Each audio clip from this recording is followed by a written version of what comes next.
Hello दोस्तों, नमस्कार। स्वागत है आप सभी का एजुकेशन मंत्रा में। दोस्तों, इस वीडियो में हम बात करने वाले हैं विभिन्न प्रतियोगी परीक्षाओं से जुड़ी हुई लेटेस्ट अपडेट के बारे में। दोस्तों, यहाँ पर जोधपुर हाईकोर्ट के फैसले के बाद से हड़कंप मचा है और चुनाव आचार संहिता से पहले शिक्षक भर्ती, शिक्षा मित्र सहित विभिन्न मुद्दों पर योगी सरकार करेगी फैसला। और 27,000 टीजीटी पीजीटी भर्ती के लिए खुशखबरी है। यूपी टेट 2021 अब कुछ अहम बदलावों के साथ होने वाली है और यूपी में बीएड छात्र बाहर पर फैसला। क्या कुछ करेगी योगी सरकार, तो सारी अपडेट्स पर एक साथ डिस्कस करेंगे। इससे पहले कि वीडियो में आगे बढ़ें, जो सीटेट की प्रिपरेशन कर रहे हैं उनके लिए एक छोटी सी इन्फॉर्मेशन। आज हम लोग बात करने वाले हैं सीटेट की बेस्ट बुक्स के बारे में, जो चच्चू पब्लिकेशन की हैं। सबसे पहले हम बात करेंगे सीटेट प्रैक्टिस वर्कबुक की, जिसमें 10 आपको प्रैक्टिस पेपर मिलेंगे और 5 प्रीवियस ईयर के सॉल्व पेपर मिलेंगे। इतना ही नहीं, इस पुस्तक में 2000 से अधिक बहुविकल्पीय प्रश्न हैं, वो भी व्याख्या सहित। इस पुस्तक का आप लोग यहाँ पर सैंपल देख सकते हैं। ये बुक्स आपको ऑनलाइन और ऑफलाइन दोनों मोड में अवेलेबल हैं। ऑनलाइन के लिए लिंक डिस्क्रिप्शन बॉक्स में प्रोवाइड है। ज़्यादा जानकारी के लिए दिए गए नंबरों पर कॉल करें और ऑफलाइन के लिए किसी भी नज़दीकी बुक स्टॉल पर कॉन्टैक्ट कर सकते हैं। चच्चू पब्लिकेशन की तरफ से आपको सीटेट की संपूर्ण गाइड बुक भी मिलने वाली है। सीटेट के English, maths, EVS, Hindi, Sanskrit practice workbook, CTET and TET के प्रीवियस ईयर के क्वेश्चन पेपर, सीडीबी की बुक भी अवेलेबल हैं।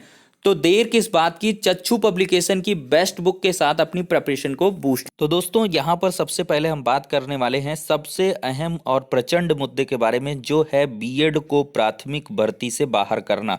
जी हाँ दोस्तों, जोधपुर हाईकोर्ट ने अपने फैसले में कहा कि एनसीटी की अधिसूचना असंवैधानिक है और उसको इन्होंने निरस्त कर दिया। तो आखिरकार जोधपुर हाईकोर्ट कैसे एनसीटी जो कि एक स्वायत्त संस्था है, उसकी अधिसूचना को निरस्त कर सकती है? तो उसकी अधिसूचना का निरस्तीकरण करना जोधपुर हाईकोर्ट के कार्यक्षेत्र में नहीं आता है, क्योंकि वो रूल मेकिंग अथॉरिटी है और उसने रूल्स को बनाया हुआ है। लेकिन इसके पीछे के कारण क्या कुछ रहे हैं, आखिरकार क्या वजह रही कि बीएड अभ्यर्थी जोधपुर के लेवल 1 से, यानी कि रीट लेवल 1 से बाहर हो गए? दोस्तों, पहला सबसे बड़ा कारण जो ये था कि खुद राजस्थान गवर्नमेंट ने, जो वहाँ का एजुकेशन बोर्ड है, उसने बीएड अभ्यर्थियों को नियमावली में शामिल नहीं किया है और उनको ना तो एडवर्टीजमेंट में जगह दी। जो भर्ती का विज्ञापन था उसमें भी उन्होंने जगह नहीं दी थी।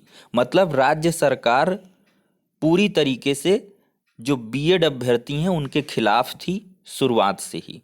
वो तो कोर्ट में मामला गया और प्रोसीडिंग के दरमियान जो है कोर्ट से अलाउड हुए थे बीएड वाले कैंडिडेट कि भाई इनको भी पार्टिसिपेट कर लेने दिया जाए और याचिका के अंतिम निर्णय पर इनका रिजल्ट वगैरह निर्भर करेगा। तो पहला सबसे बड़ा कारण ये रहा। और दूसरी सबसे बड़ी वजह ये रही कि जो बीएड छात्र हैं उनके द्वारा एक लचर पैरवी की गई है, प्रभावी पैरवी नहीं की गई। बहुत सारे सीनियर एडवोकेट्स जो भी थे वो बीएसटीसी की तरफ से थे, राजस्थान की तरफ से थे। महाधिवक्ता वहाँ से प्रेजेंट हुए थे और महाधिवक्ता खुद अपोज में बोल रहे थे बीएसटीसी अभ्यर्थियों के सपोर्ट में और कहीं ना कहीं बीएड के अपोज में। तो ये दूसरी बड़ी वजह बनी। और तीसरा जो सबसे अहम कारण है कि हलफनामा जो लगाया गया उसमें साफ तौर पर कहा गया कि हमारे राज्य में जो बीएसटीसी स्टूडेंट्स हैं वो पर्याप्त संख्या में हैं, अब हमको बीएड स्टूडेंट्स को लेने की कोई आवश्यकता नहीं है। तो ये भी एक तीसरी बड़ी वजह बनी हुई है। और इन्हीं सभी बातों की वजह से एनसीटी का भी थोड़ा सा पक्ष कमज़ोर हुआ और एनसीटी की अधिसूचना कहीं ना कहीं यहाँ पर निरस्त हो गई। अब एनसीटी की अधिसूचना निरस्त हुई तो उसने बहुत सारी समस्याओं को यहाँ पर खड़ा कर दिया है। यहाँ पर देख सकते हैं, इससे पहले राज्य सरकार ने हलफनामा दायर कर कहा था कि लेवल 1 में पदों के मुकाबले पर्याप्त संख्या में बीएसटीसी अभ्यर्थी मौजूद हैं, एनसीटी का नोटिफिकेशन राज्य में लागू नहीं होता है। तो एनसीटी ने कहीं ना कहीं यही कहा था कि जब राज्य में पर्याप्त संख्या में लेवल 1 के लिए अभ्यर्थी ना हो तब बीएड को लिया जा सकता है एक विकल्प के तौर पर। तो इस वजह से भी बीएसटीसी स्टूडेंट्स को यहाँ पर जीत हुई और बहुत दिन से ये ट्विटर पर आंदोलन भी कर रहे थे। बीएसटीसी बेरोजगारों का मुकदमा वापस लो, बीएसटीसी को बचाओ, गहलोत जी के साथ सीएम, बीएसटीसी के साथ अन्याय क्यों, बीएसटीसी की पुकार सुनो सरकार। तो इस प्रकार के बहुत सारे ट्विटर अभियान चलाए गए थे। तो कुल मिलाकर जोधपुर हाईकोर्ट में मुख्य न्यायाधीश की खंडपीठ ने बीएसटीसी अभ्यर्थियों के पक्ष में फैसला सुना दिया है। अब इसी फैसले के आधार पर अन्य राज्यों में भी केसेस होंगे, बिल्कुल होंगे, क्योंकि एक ये आधार बन गया और एनसीटी जैसी संस्था के अगर सर्कुलर को रद्द किया गया है तो ये पूरे देश में प्रभावी हो जाएगा। तो इसके लिए सुप्रीम कोर्ट में बहुत जल्द सुनवाई होने वाली है और वहां पर मजबूत पैरवी करनी होगी, अन्यथा बीएड अभ्यर्थियों के लिए खतरे की घंटी हर एक जगह से बज जाएगी। और यहाँ पर उत्तर प्रदेश में देखा जाए तो योगी सरकार अभी हालांकि बीएड छात्रों के पक्ष में ही है और इन्होंने ही जो आवश्यक संशोधन है नियमावली में करके बीएड अभ्यर्थियों को शामिल किया है।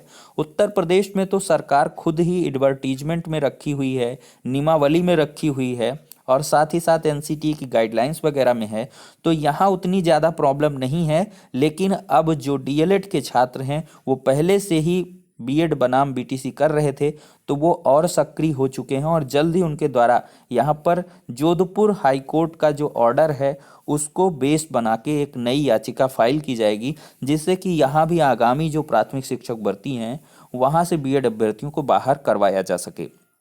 तो ये सारी प्लानिंग यहाँ पर चलने लगी है दोस्तों। बहुत सारे छात्र 69,000 में जितने भी बीएड छात्र हैं, डिग्री धारी हैं, वह घर वापसी की तैयारी करें, ऐसी पोस्टों से विचलित हो रहे हैं।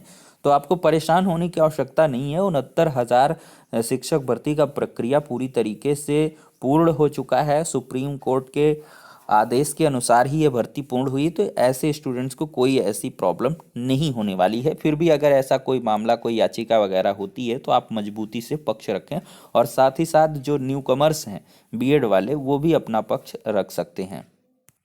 अब देखा जाए दोस्तों तो आचार संहिता से पहले योगी सरकार शिक्षा मित्र एवं शिक्षक भर्ती जैसे मुद्दों को लेकर कर सकती है हल।